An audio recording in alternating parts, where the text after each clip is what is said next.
अगर उन्हें जरा भी शक हुआ कि तुम मेरे असली पति नहीं हो तो तुम समझ लेना। मैडम आप बिल्कुल भी फिक्र मत करो, मैं एक्टिंग करने में बहुत माहिर हूँ, किसी को कुछ भी पता नहीं चलेगा। अगर तुम्हारी किसी भी हरकत की वजह से मेरा बना बनाया खेल बिगड़ा तो तुम याद रखना, पैसे तो मैं तुम्हें दूंगी नहीं, उल्टा तुम्हारे साथ मैं बहुत बुरा करूंगी। आप टेंशन मत लो, ऐसा कुछ नहीं होने वाला। ठीक है, मैं अभी रेडी होकर आती हूँ।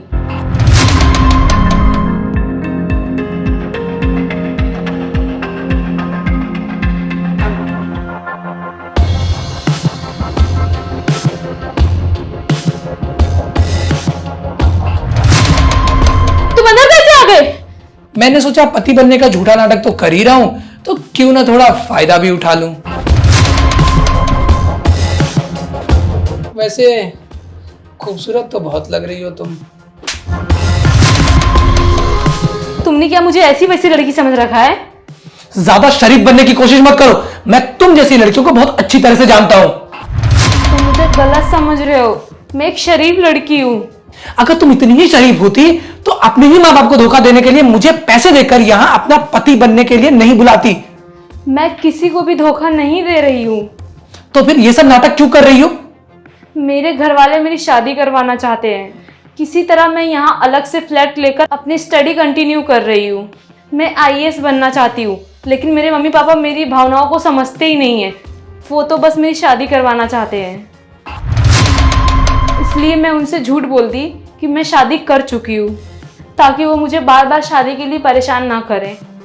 मुझे अच्छी तरह से पता है कि तुम मुझसे झूठ बोल रही हो। अगर तुम्हें मुझ पर भरोसा नहीं हो रहा है तो तुम सिर्फ 10 मिनट रुक जाओ, मेरी दीदी आने ही वाली है चेक करने के लिए, इसीलिए मैं तुम्हें बुलाई हूँ। लगता है वो आ गई, प्लीज तुम मुझे बचा लेना।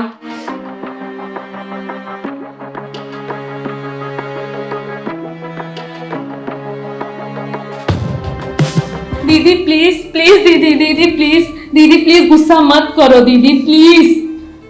तू मुझे बस इतना बता कि तूने मुझे फोन पे जो बात कही थी वो सच बात है क्या?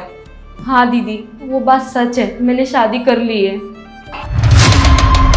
मुझे भरोसा नहीं हो रहा, और मुझे तो क्या, घर में किसी को भी भरोसा नहीं हो रहा।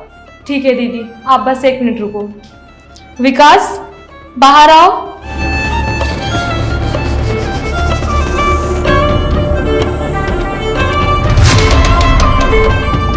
दीदी यही है मेरा पति, मैं इसी से शादी की हूँ।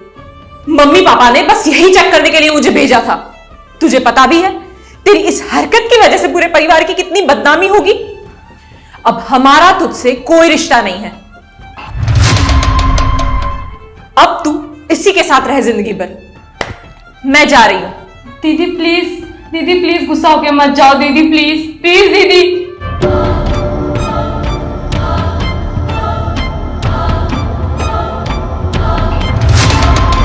आई एम सॉरी, मैंने आपको गलत समझा। कोई बात नहीं, आप यहीं रुको, मैं आपको देने के लिए पैसे लेके आती हूँ। मुझे आपसे कोई पैसा नहीं चाहिए, मैं भगवान से यही प्रार्थना करूंगा कि वो आपको सफल बनाए। बस मुझे एक बात समझ में नहीं आ रही है कि अगर आपके घर वाले आपसे कोई भी रिश्ता नहीं रखेंगे तो इसका मतलब वो आपको आगे पढ़ाई करने के लिए पैसे भी नहीं भेजेंगे, तो फिर आप आगे पढ़ाई कंटिन्यू कैसे करोगे? पढ़ाई करने में मुझे कोई दिक्कत नहीं आएगी। जहाँ मैं तैयारी करती हूँ उस ट्यूशन का पूरा फीस घर वालों ने पहले ही भर दिया था। अब मुझे सिर्फ खाने पीने और रहने का ही पैसा लगता है, इतना तो मैं कमा ही लेती हूँ।